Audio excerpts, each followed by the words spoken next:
నిర్వహించినా ఎవరు చేసినా కానీ ఈ యొక్క సగ కాపర్లను ప్రతి ఒక్క పౌరుడు ఖండించాల్సిన అవసరం ఉంది.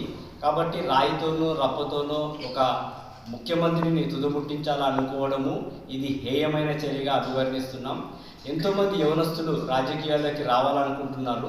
రాజకీయాలకు రావాలనుకున్నప్పుడు ఇలాంటి హింసాత్మకమైన సంఘటనలు ప్రోత్సహించడం వలన ఎంతోమంది జ్ఞానవంతులు ఆలోచనకర్తలు రాజకీయాలకు దూరం కావడం జరుగుతుంది. కాబట్టి ప్రతి పౌరుడు ప్రతి ఒక్క ప్రజలు ఇలాంటి హేయమైన చర్యలు ఇలాంటి దుశ్చర్యకరమైనటువంటి చర్యలను ప్రతి పౌరుడు ఖండించాలని మనస్ఫూర్తిగా కోరుకుంటూ ముగిస్తున్నాను. నా పేరు ఎస్ జయకాంత్ క్రిస్టియన్, క్రైస్తవ మైనారిటీ హక్కుల పోరాట నాయకుడు మరియు YSRCP Christian cell state joint secretary.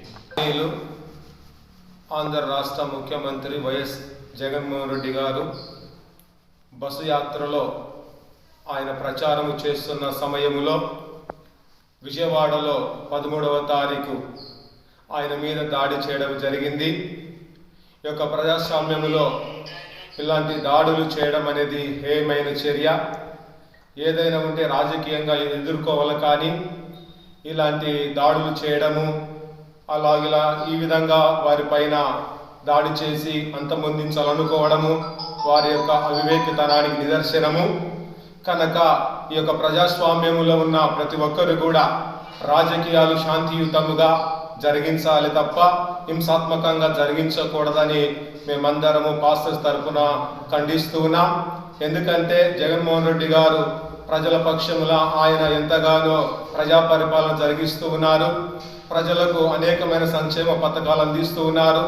అలాంటి వ్యక్తి పైన మంచి ప్రజాదరణ కలిగిన వ్యక్తి పైన ఇలాంటి దాడి జరగడం అనేది చాలా బాధాకరమైన విషయం. కనుక ఈ విషయంలో మేమందరం కూడా పాస్టర్స్ అందరం కూడా ఈ యొక్క విషయంలో బాధపడి ఖండిస్తూ ఉన్నాం. కనుక భవిష్యత్తులో ఇలాంటి సంఘటనలు జరగకుండా అలాగే ప్రభుత్వం కానీ అలాగే పోలీస్ వ్యవస్థ కానీ చర్యలు తీసుకోవాలని తెలియజేస్తున్నాం. ఎవరైతే ఆయన మీద ఈ యొక్క దాడి జరిగించారో అలాగే సమగ్ర విచారణ జరిగించి వారిని తీవ్రంగా శిక్షించవలసిందిగా ప్రభు నామమున మా పాస్టర్ తరపున ఖండిస్తూ ఉన్నాం. నా పేరు reverend A Prabhudas, Nandikotkur zonal incharge.